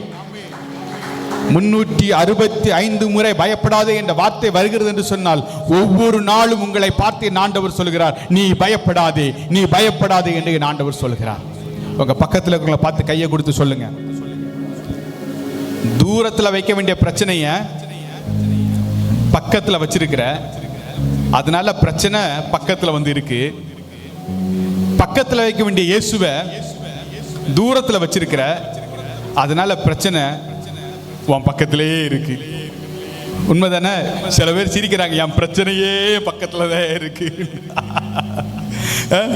சில பேருக்கு பிரச்சனை அவங்க வீட்டுக்காரரு, சில பேருக்கு பிரச்சனை அவங்க மனைவி, சில பேருக்கு பிரச்சனை அவங்க பிள்ளைங்க, சில பேருக்கு பிரச்சனை அவங்க குழந்தைங்க, சில பேருக்கு பிரச்சனை அவங்க சொந்தங்கள். இல்லையா? நல்லா கவனிக்கணும். இயேசு உங்க பக்கத்துல இருப்பாருன்னா பிரச்சனை உங்களை விட்டு தூரப்போ. பிரச்சனை உங்க பக்கத்துல நீங்க வச்சிருந்தீங்கன்னா இயேசு தூர போயிடுவார். இயேசுவை நீங்க நம்புங்க, இயேசுவை பலமா பிடிச்சுக்கிடுங்க. அவர் சொல்றார், யாக்கோபை உன்னை சிருஷ்டித்தவர், இஸ்ரவேலே உன்னை உருவாக்கினவர், நான் உன்னை ஒருபோதும் மறப்பதில்லை, காரணம் நான் உன்னுடனே கூட இருக்கிறேன், நான் உன்னை விட்டு விலகுவதும் இல்லை, உன்னை கை விடுவதும் இல்லை என்று என் ஆண்டவர் சொல்கிறார். பாருங்க, மறவாத தகப்பன், மாறாத தேவன், அவர் உங்களோடு கூட இருக்கிறார். நான் உன்னை விட்டு விலகுவதில்லை, நான் உன்னை என்றும் கைவிடுவதில்லை, நான் உன்னை விட்டு விலகுவதில்லை, நான் உன்னை என்றும் கைவிடுவதில்லை, நான் உன்னை காண்கிற தேவன், கண்மணி போல் உன்னை காப்பே, நான் உன்னை காண்கிற தேவன், கண்மணி போல் உன்னை காப்பே, உன்னை விட்டு விலகுவதில்லை, நான் உன்னை என்றும் கைவிடுவதில்லை, நான் உன்னை விட்டு விலகுவதில்லை, நான் உன்னை என்றும் கைவிடுவதில்லை. பயப்படாதே, பயப்படாதே நீ மனமே, நான் காத்திடுவேன் உன்னை தினமே. பயப்படாதே நீ மனமே, நான் காத்திடுவேன் உன்னை தினமே. அற்புதங்கள் நான் செய்திடுவேன், அற்புதங்கள் நான் செய்திடுவேன், உன்னை அதிசயமாய் நான் நடத்திடுவேன், உன்னை அதிசயமாய் நான் நடத்திடுவேன். நான் உன்னை விட்டு விலகுவதில்லை, நான் உன்னை என்று கைவிடு. விசுவாசத்தோடு, நான் உன்னை விட்டு விலகுவதில்லை, நான் உன்னை என்று கைவிடுவதில்லை, நான் உன்னை காண்கிற தேவன், கண்மணி போல் உன்னை காப்பே, நான் உன்னை காண்கிற தேவன், கண்மணி போல் உன்னை காப்பே, உன்னை விட்டு விலகுவதில்லை, நான் உன்னை என்றும் கைவிடுவதில்லை, நான் உன்னை விட்டு விலகுவதில்லை, நான் உன்னை என்றும் கைவிடுவதில்லை. ஹல்லேலூயா! கரங்களை தட்டி ஆண்டவருக்கு மகிமை செலுத்துவோம். ஆமென், ஆமென். கடைசியாக முதலாவது, இஸ்ரவேல் ஜனங்களுக்கு அல்லது தேவன் தம்முடைய பிள்ளைகளுக்கு எப்படி பயத்திலிருந்து அவர்களுக்கு ஒரு அற்புதத்தை செய்தார் என்கிறத வேதத்தின் வாயிலாக கற்றுக்கொண்டோம். இரண்டாவது, அந்த பயத்தை மேற்கொள்ள, அந்த பிரச்சனையை மேற்கொள்ள நாம் என்ன செய்ய வேண்டும் என்று சொல்லி கற்றுக்கொண்டோம். மூன்றாவதாக நாம் தியானிக்க இருக்கிற காரியம், என் ஆண்டவர் நம்மிடத்தில் எதிர்பார்க்கிற காரியம். உங்களுக்கு வாழ்க்கையில பிரச்சனை வரக்கூடாது, போராட்டம் வரக்கூடாதுன்னா நீங்க எதிர்பார்க்கிற காரியங்கள் நல்லது, ஆனா அவரு உங்ககிட்ட சில காரியங்களை எதிர்பார்க்கிறாரு. உண்மைதானே? அவர் உங்ககிட்ட விரும்புறது என்ன, அவர் உங்ககிட்ட எதிர்பார்க்கிறது என்ன, அந்த காரியத்தை நீங்க செஞ்சீங்கன்னா தீங்கு உங்களை அணுகாதபடிக்கு அவர் உங்களை காத்துக்கொள்வார் என்று என் வேதம் சொல்கிறது. அவர் நம்மகிட்ட எதிர்பார்க்கிறது என்ன? லூக்கா 12ஆம் அதிகாரம் 5ஆம் வசனம், நீங்கள் இன்னாருக்கு பயப்பட வேண்டும் என்று உங்களுக்கு காண்பிக்கிறேன், கொலை செய்த பின்பு நரகத்திலே தள்ள வல்லமை உள்ளவருக்கு பயப்படுங்கள், ஆம் அவருக்கே பயப்படுங்கள் என்று உங்களோடு சொல்லுகிறேன். இந்த வார்த்தை வாசிங்க ஒருக்கா. நீங்கள் இன்னாருக்கு பயப்பட வேண்டும் என்று உங்களுக்கு காண்பிக்கிறேன், நீங்கள் இன்னாருக்கு பயப்பட வேண்டும் என்று உங்களுக்கு காண்பிக்கிறேன். கொலை செய்த பின்பு நரகத்திலே தள்ள வல்லவருக்கு பயப்படுங்கள். நரகத்திலே தள்ள வல்லமை உள்ளவருக்கு பயப்படுங்கள். ஆம், அவருக்கே பயப்படுங்கள் என்று உங்களுக்கு சொல்லுகிறேன். அன்புக்குரியவர்களே, இன்னைக்கு நம்ம நிறைய காரியங்களை குறித்து பயப்படுறோம். ஏன் அப்படின்னா அந்த காரியங்கள் எல்லாம் நாமளே வருத்தி கொண்டு, கடன் பிரச்சனையால நமக்கு கஷ்டம் இருக்கு, பயம் இருக்கு, வீட்டை ஜப்தி பண்ணிடுவாங்களோ ஒரு பயம் இருக்கிறது. காரணம் என்ன? அவரை உங்களை பார்த்து கடன் வாங்க சொன்னாரு, நாமளா வாங்கிக்கிட்டது தானே. ஆண்டவர் சொல்லாத சில காரியத்தை செய்யறதுனால நம்ம லைஃப்ல தோல்வி வரத்தானே செய்யுது. அதனால நம்ம பயப்படுறோம். உண்மைதானே? நம்ம எதிர்காலத்தை குறித்து பயப்படுறோம். ஏதோ ஒரு பயம் வர்றதுக்கு காரணம் பிரச்சனை நாம தான். ஆனா எந்த காரியத்துக்கு பயப்படணும், யாருக்கு பயப்படணும்னு சொல்லி ஆண்டவர் நமக்கு கற்றுக் கொடுத்திருக்கிறார். இங்க பாருங்க, நீங்க யாருக்கு பயப்படணும்னா ஆண்டவருக்கு பயப்படணும். ஏன் அப்படின்னா நாம ஒரு பாவம் செஞ்சிட்டோம் அப்படிங்கிறது தெரிஞ்சு இந்த பாவத்தின் விளைவாக நமக்கு நரகம் அப்படிங்கிறது ஒன்று கிடைக்கும்னா நம்மளை நரகத்தில் தள்ள வல்லமை உள்ளவருக்கு தான் நம்ம பயப்படணும். ஆண்டவருக்கு நாம் இப்போ பயப்படுறதே இல்லை. உண்மை தெரியுமா? இங்க இருக்கிற யாருமே ஆண்டவருக்கு பயப்படுறதே கிடையாது. யோசிச்சு பாருங்க, ஒரு பாவம் செஞ்சு தவறுங்கிற ஒரு உணர்வு நமக்கு வந்த உடனே என்ன மன்னிச்சிருங்கன்னு சொல்லி கேட்போம். ஆண்டவரே என்ன மன்னிங்கப்பா, என்ன மன்னிங்கன்னு சொன்னா அவரு கிருபையை மன்னிச்சிருவாரு. ஆனா அடுத்த நாள் அதே தவிர நம்ம மறுபடியும் செய்கிறோம். சமீப நாட்கள்ல கையும் மையமா ஒரு அண்ணனை நான் பிடிச்சேன். பயங்கர குடி. அப்ப சொன்னேன், அண்ணே உங்களுக்காக நான் எவ்வளவு பாரப்பட்டு ஜெபிக்கிறேன், உங்களுக்காக ஏதாவது காரியம் செஞ்சு உங்களை நல்ல நிலைமைக்கு கொண்டு வரணும்னு ஆசைப்படுறேன். நீங்க இப்படி குடிச்சு குடிச்சு உங்க உடம்பை சீரழிக்கிறீங்களே, சின்ன பின்ன ஆக்கிட்டு இருக்கிறீங்களே, தப்பு இல்லையா அப்படின்னு சொன்ன போது உடனே காலில் விழுந்து மன்னிப்பு கேட்டு, பிரதர் என்ன மன்னிச்சிருங்க, இனி இந்த பாவத்தை நான் செய்யவே மாட்டேன்னார். நான் சொன்னேன், என் காலில் விழ வேண்டிய அவசியம் இல்லை, ஆண்டவர் காலில் விழுங்க, அவரு தான் உங்களை மன்னிக்கணும் அப்படின்னு சொல்லி உடனே ஆண்டவரே என்ன மன்னிங்கன்னு சொன்னாரு. உடனே மனம் திரும்பிய குமாரனா மாறிட்டார். மறுபடியும் அடுத்த நாள் ஃபோன் பண்ணி, பிரதர் எப்படி இருக்கிறீங்கன்னு கேட்டா, பிரதர் நான் நல்லா இருக்கிறேன் பிரதர், ஒரு பிரச்சனை இல்லை, ஏதாவது குடிக்கிடி உண்டா? ஒன்றும் இல்லை பிரதர். அவ்வளோ அழகாக பேசினார். வீட்டுக்கு ஃபோன் அடிச்சு கேட்டா, பிரதர் நேற்று காலில் விழுந்து மன்னிப்பு கேட்டார், ஆனால் மறுபடியும் இன்னைக்கும் பிடிச்சி தான் வந்துருக்கிறார். அண்ணா நீ குடிக்கிறது தப்பு இல்லையா அப்படின்னு கேட்டா, என்னை குற்றவாளிகள் என்று தீர்க்கிறதுக்கு நீங்க யாரு அப்படிங்கிறார். போதா குறைக்கு சாபம். என்னதான் அங்கே போன வாரம் நடந்த சம்பவம். கெட்ட வார்த்தை என்ன போட்டு, ஐயோ நான் என்ன தப்பு செஞ்சிட்டேன் அப்படின்னு. நல்லா கவனிக்கணும், நான் திட்டுவேங்கிற ஒரு பயம் அவருக்கு இருக்கு, ஆனா ஆண்டவர் நம்மளை தண்டிப்பாருங்கிற பயம் அவருக்கு இல்லை. அப்படி ஒரு பயம் இருந்திருந்தா அவர் மறுபடியும் குடிச்சிருப்பாரா? ஒருவேளை பலவீனம், சுகவீனம் எல்லாருடைய வாழ்க்கையிலும் வர்றது தானே. இதை ஏன் நான் உங்களுக்கு சொல்றேன்னா, எந்த தவறை செய்யக்கூடாதுன்னு நினைக்கிறீங்களோ அதே தவற மீண்டும் மீண்டும் மீண்டும் நீங்க செஞ்சுக்கிட்டு தான் இருக்கிறீங்க. ஏன் தெரியுமா? மனுஷன் பார்த்தா தெரிஞ்சிரும், அதனால மனுஷனுக்கு பயப்படுறீங்க. ஆண்டவர் பார்த்தார்னா அவர் தலைமுறை தோறும் நமக்கு கிருபை உள்ளவராய் இருக்கிறார். அவர் நீடிய சாந்தமும் தயவும் உள்ளவராய், பொறுமை உள்ளவராய் இருக்கிறதுனால அவருக்கு நான் நம்ம பயப்படுறதே இல்லை. ஆனால் ஆண்டவர் சொல்றாரு, ஐயா நீ கொலை செஞ்ச பின்பு உன்னை தண்டிக்கிற ஒரு மனுஷனுக்கு நீ பயப்படாத, உன்னை நரகத்தில் தள்ள வல்லமுள்ள ஒருத்தனுக்கு நீ பயப்படு அப்படின்னு என் ஆண்டவர் சொல்றாரு.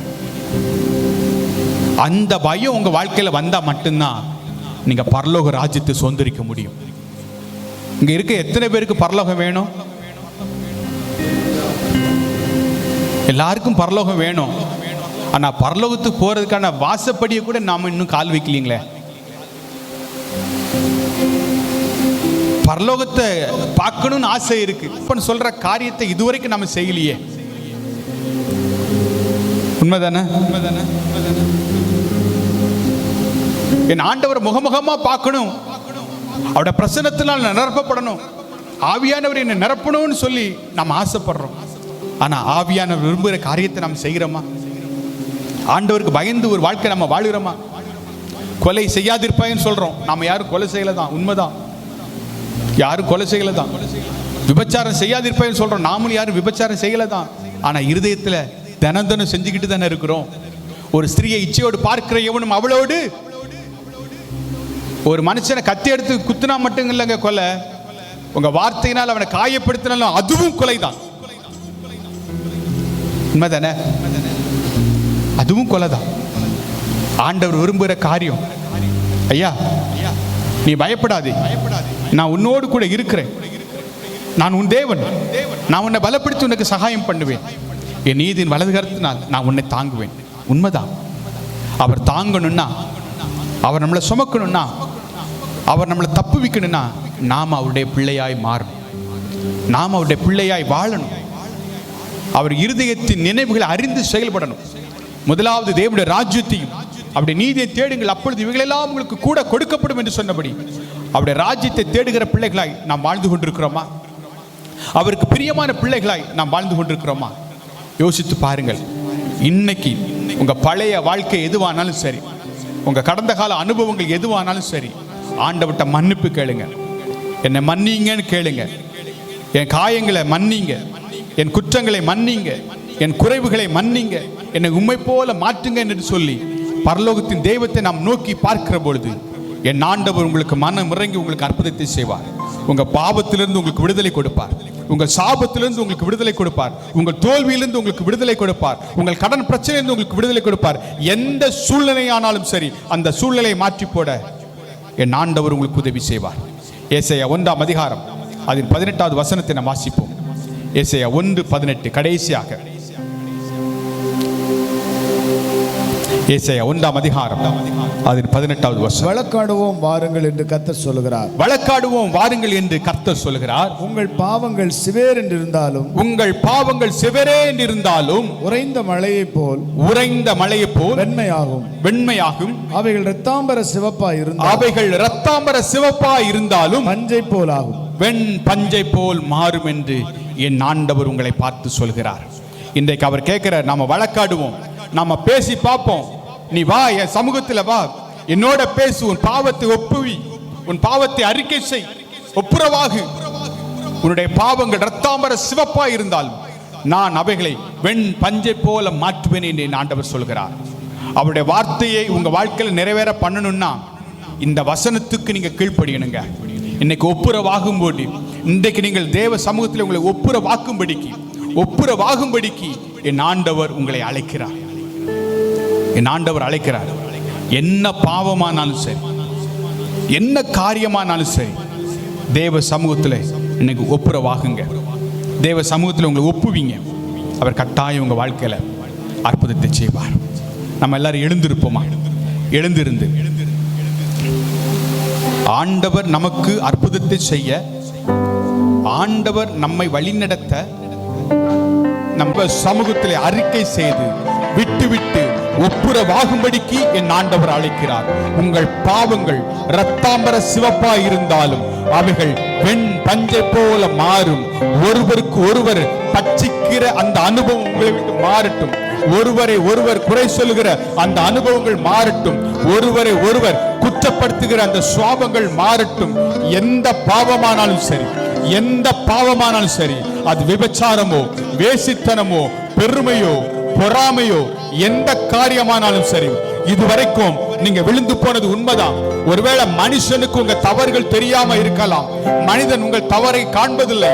ஆனால் பரலோகத்தின் தேவன் அவைகளை பார்த்து கொண்டிருக்கிறார். பரலோகத்தின் தேவன் உங்களை கவனித்துக் கொண்டிருக்கிறார். இதோ என் வேதம் சொல்கிறது, கர்த்தருடைய பிள்ளைகள் ஒருவரை ஒருவர் பேசிக் கொண்டிருக்கிறார்கள். பரலோகத்தின் தேவன் அவற்றை கவனமாய் கேட்டுக் கொண்டிருக்கிறார். நாம் பேசுகிற ஒவ்வொரு காரியத்தையும் என் ஆண்டவர் கவனமாய் கேட்டுக் கொண்டிருக்கிறார். நாம் சொல்லுகிற ஒவ்வொரு காரியத்தையும் என் ஆண்டவர் கவனமாய் கேட்டுக் கொண்டிருக்கிறார். நாம் செய்கிற ஒவ்வொரு காரியத்தையும் என் ஆண்டவர் கவனமாய் கேட்டுக் கொண்டிருக்கிறார். அவர் நம்முடைய பாவங்களை மாற்றி, நம்முடைய அக்கறங்களை மாற்றி நமக்கு புதிய வாழ்வு தர போதுமானவராயிருக்கிறார். அவர் சொன்ன வார்த்தைகளை, வாக்கு தத்தங்களை நம்முடைய வாழ்க்கையில நிறைவேற்ற வேண்டும் என்று சொன்னால், இன்றைக்கு நீங்கள் அவருடைய சமூகத்தில் ஒப்புரவாக வேண்டும் என்று சொல்லி என் ஆண்டவர் விரும்புகிறார். நான் உன் பயத்தை மாற்ற போதுமானவராய் இருக்கிறேன். உன்னுடைய சாபத்தை மாற்ற நான் போதுமானவராய் இருக்கிறேன். உன்னுடைய பயங்களும் உன்னுடைய சுவாபங்களும் உன்னுடைய வேதனைகளும் உன்னுடைய சூழ்நிலைகளும் மாற வேண்டும் என்று சொன்னால் நீ என்னுடைய சமூகத்திலே என்னுடைய முகத்தை நோக்கி பார்க்க வேண்டியது அவசியமே. என் முகத்தை பார்க்க வேண்டியது அவசியமே. விட முடியாத பாவங்கள் உங்களிடத்தில் காணப்படும் என்று சொன்னால், இயேசுவே என் பாவங்களை மன்னியும் என்று சொல்லி நீங்கள் ஒப்பு கொடுப்பீர்கள் என்று சொன்னால், இன்றைக்கு உங்கள் பாவத்தை மாற்றி போட்டு உங்கள் சாபத்தை மாற்றி போட்டு உங்கள் தலைமுறைக்கு மேல ஆசீர்வாதத்தை கொடுக்க என் ஆண்டவர் போதுமானவராயிருக்கிறார். ஆமென். எல்லாரும் தேவ சமூகத்துல ஒப்பு கொடுப்போமா? கொஞ்சம் யோசிச்சு பாருங்க. ஏன் தொடர்ந்து உங்க வாழ்க்கையில தோல்வி? ஏன் உங்க ஜெபத்துக்கு பதில் இன்னும் வரல அப்படின்னா, நம்முடைய அக்கிரமங்களே தேவனுக்கு முன்பாக இருக்கிறது. நம்முடைய ஜெபங்கள் தேவ சமூகத்தில் எட்டாவது காரணம் நம்முடைய அக்கிரமங்களே. இன்றைக்கு அந்த அக்கிரமத்தை விட்டு விலகி ஓட, வசனத்துக்கு கீழ்ப்படிந்து நடக்க நம்ம ஒப்பு கொடுப்போமா? எல்லாரும் கேட்போமா? ஏசப்பா என்னை மன்னிங்க. மனுஷன் முகத்தை பார்க்கிறான், கர்த்தரோ உங்கள் இருதயத்தை பார்க்கிறார். உங்கள் இருதயத்தின் நினைவுகளை ஆராய்ந்து அறிந்திருக்கிற நல்ல தகப்பன் நம்முடைய இயேசு. அந்த இயேசு கிட்ட வெட்கத்தை விட்டு என்ன மன்னிங்கன்னு கேளுங்க. சாஷ்டாங்கமாய் விழுந்து, இயேசுவே என்னை மன்னிங்கன்னு கேளுங்க. ஐயா, என் சூழ்நிலை மாறணும்னா நீங்க எனக்கு அற்புதம் செஞ்சே ஆகணும்னு சொல்லி எல்லாரும் கேட்போமா? எல்லாரும் கேட்போம். இந்த நேரம் உங்களுக்கும் தேவனுக்கும் உள்ள நேரம். உங்க பக்கத்துல யார் இருக்கிறாங்க நீங்க பார்க்கவே பார்க்காதீங்க. இந்த நேரத்தை நீங்க விட்டுட்டீங்கன்னா இனி இந்த வாய்ப்பு உங்களுக்கு கிடைக்குமோ கிடைக்காதோ எனக்கு தெரியாது.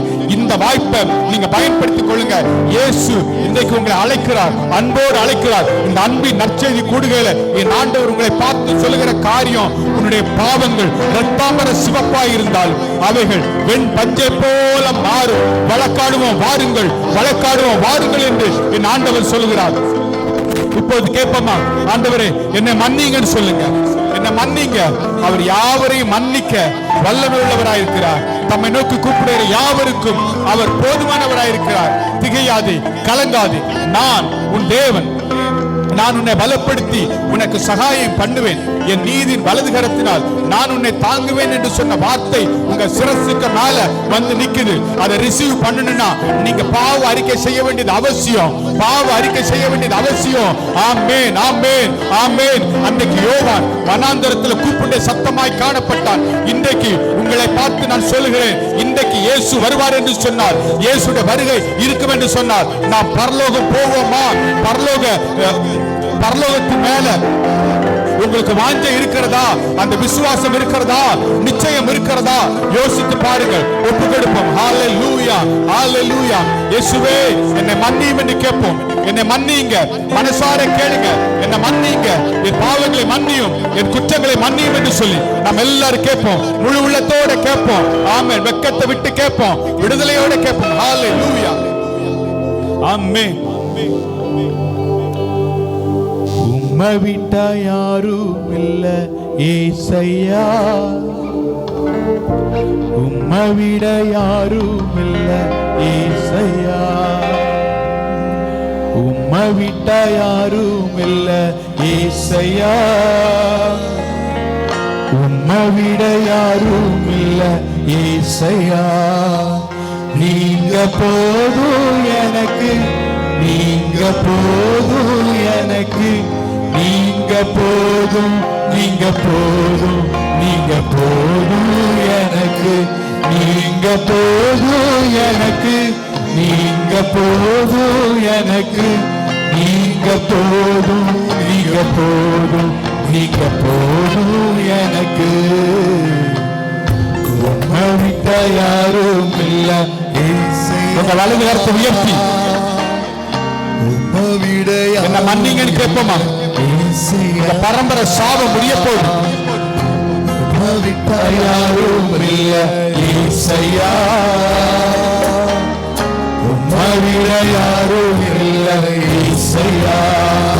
நீங்க போதும் எனக்கு, நீங்க போதும் எனக்கு, நீங்க போதும், நீங்க போதும், நீங்க போதும் எனக்கு, நீங்க போதும் எனக்கு, நீங்க போதும் எனக்கு, நீங்க போதும், நீங்க போதும், நீங்க போதும் எனக்கு. விட்டா யாரும் இல்ல ஏசையா, விட யாரும் இல்ல ஏசையா. ஆபிரகாம் ஆபிரகாமின் தேவனும் நீதானையா, ஈசாக்கின் தேவனும் நீதானையா, யாக்கோபின் தேவனும் நீதானையா, என்னுடைய தேவனும் நீதானையா. ஆபிரகாமின் தேவனும் நீதானையா, ஈசாக்கின் தேவனும் நீதானையா, யாக்கோபின் தேவனும் நீதானையா, என்னுடைய தேவனும் நீதானையா, என்னுடைய உழைப்பையாக பறித்துக் கொண்டாலும் என் தலை உயர்த்துவர் நீதானையா, என்னுடைய உழைப்பையாக பறித்துக் கொண்டாலும் என் தலை உயர்த்துவர் நீதானையா, நீங்க போதும் எனக்கு, நீங்க போதும் எனக்கு, நீங்க போதும், நீங்க போதும், நீங்க போதும் எனக்கு, நீங்க போதும் எனக்கு, நீங்க போதும் எனக்கு, நீங்க போதும், நீங்க போதும், நீங்க போதும் எனக்கு, யாரும் இல்லை இசையா, மனித யாரும் இல்லை இசையா, மனித யாரும் இல்லை இசையா, மனித யாரும் இல்லை இசையா.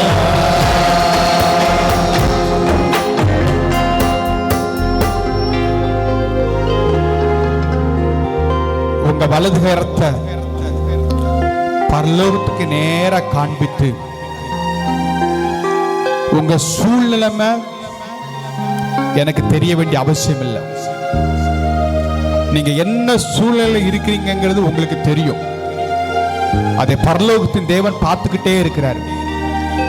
இன்னைக்கு ஆண்டவர் சொல்றாரு, மெய்யாகவே இது நான் தங்கும் ஸ்தலம், இதை நான் விரும்பினபடியால் இங்கே வாசம் பண்ணுவேன்னு சொல்லி நீங்க இந்த இடத்துல இன்றைக்கு கண்ணீர் விட்டு அழுது ஜெபிச்சுட்டு போனீங்கன்னா உங்க அழுகைக்கான கடைசி நாள் இதுதான்.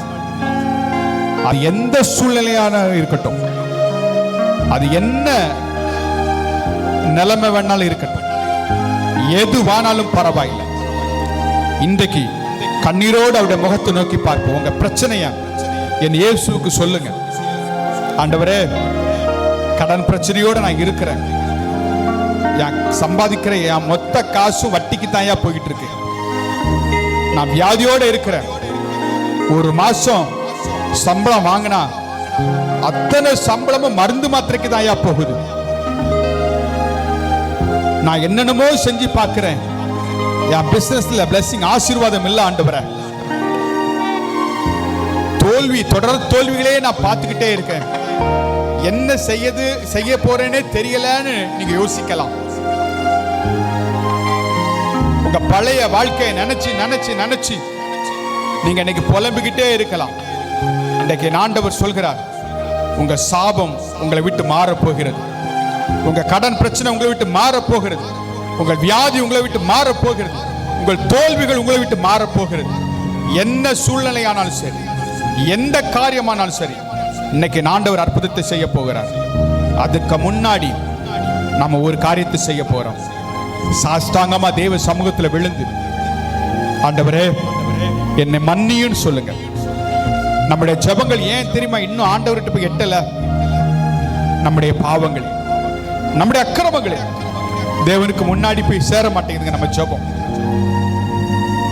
இன்னைக்கு சில பேரை பார்த்து ஆண்டவர் சொல்றாரு, நீங்க ஆதியில கொண்டிருந்த அன்பை விட்டா என்று உன் பேரில் எனக்கு குறை உண்டு என்று சொல்லி, உன்னுடைய தேவைகளுக்காக நீ என் சமூகத்தில் காத்திருந்து ஜெபித்த, ஆனா இன்னைக்கு சூழ்நிலை எல்லாம் மாறின உடனே என் பாதத்துல காத்திருக்கிறத நீ மறந்துட்ட. எத்தனையோ முறை நான் மறைமுகமா நான் உனக்கு சில காரியத்தை சொன்னேன், இதை செய்யாத, இது நடக்கும், இதை செய்யாதுன்னு. நீ கீழ்ப்படியல. அதனால தொடர்ந்து தோல்விகளை நீ சந்திச்சுக்கிட்டே இருக்கிற. இன்றைக்கு நான் மறுபடியும் உன்னை ஆசீர்வதிக்க விரும்புறேன். மறுபடியும் உன்னை நான் உயர்த்தணும்னு விரும்புறேன். நீ செய்ய வேண்டிய ஒரே ஒரு காரியம், என்னிடத்தில் திரும்பு, வழக்காடுவோம் வாருங்கள் என்று சொல்லி என் ஆண்டவர் சொல்கிறார். ஊதாரி மைந்தனுக்கு, இளைய குமாரனுடைய வாழ்க்கையில ஒரு அற்புதத்தை செய்ய என் ஆண்டவரால் முடியும்னா, இன்றைக்கு உங்களுக்கும் அற்புதத்தை செய்ய அவர் போதுமானவராக இருக்கிறார். கேட்போமா? ஏசப்பா, என் பாவங்களை மன்னியுங்கன்னு கேட்போம். வாய்களை திறந்து கேட்போமா? என் குற்றங்களை மன்னியும், என் குறைவுகளை மன்னியும், என்னுடைய பெருமை என்னை விட்டு மாறட்டும், என் அகந்தை என்னை விட்டு மாறட்டும், என் முறுமுறுப்பு என்னை விட்டு மாறட்டும், என் எரிச்சல்கள் என்னை விட்டு மாறட்டும். இன்னைக்கு ஒரு நிராயுத பாணியா உங்க சமூகத்துல வந்திருக்கிறேன், வெட்ட வெளியரங்கமா உங்க பாதத்துல வந்திருக்கிறேன். என்னை மன்னிங்கன்னு சொல்லுங்க. என்னை மன்னியும் ஆண்டவரே. அன்பின் தகப்பனே, இன்றைக்கும் உங்க வார்த்தையை கேட்டுக்கொண்டிருக்கிற உங்க பிள்ளைகளை நீர் ஆசீர்வதிங்க ஆண்டவரே. அவங்க வேலையை விட்டுக்கிட்டு ஆண்டவரே பொன்னான நேரத்தை விட்டுட்டு தேவ சமூகத்துல வந்து என் தகப்பனிடத்துக்கு போவேன், அவர் எனக்கு ஒரு அற்புதத்தை செய்வார், என் அப்பாவோட முகத்தை நோக்கி பார்ப்பேன், அவர் எனக்கு ஒரு அற்புதத்தை செய்வார், அவரால் தான் எனக்கு அற்புதத்தை செய்ய முடியும், என் இயேசுவாலத்தை ஆசீர்வதிக்க முடியும் என்று சொல்லி ஆசையோடு இந்த இடத்துல வந்திருக்கிறாங்க ஆண்டவரே. இவர்களை ஆசீர்வதிப்பீராக.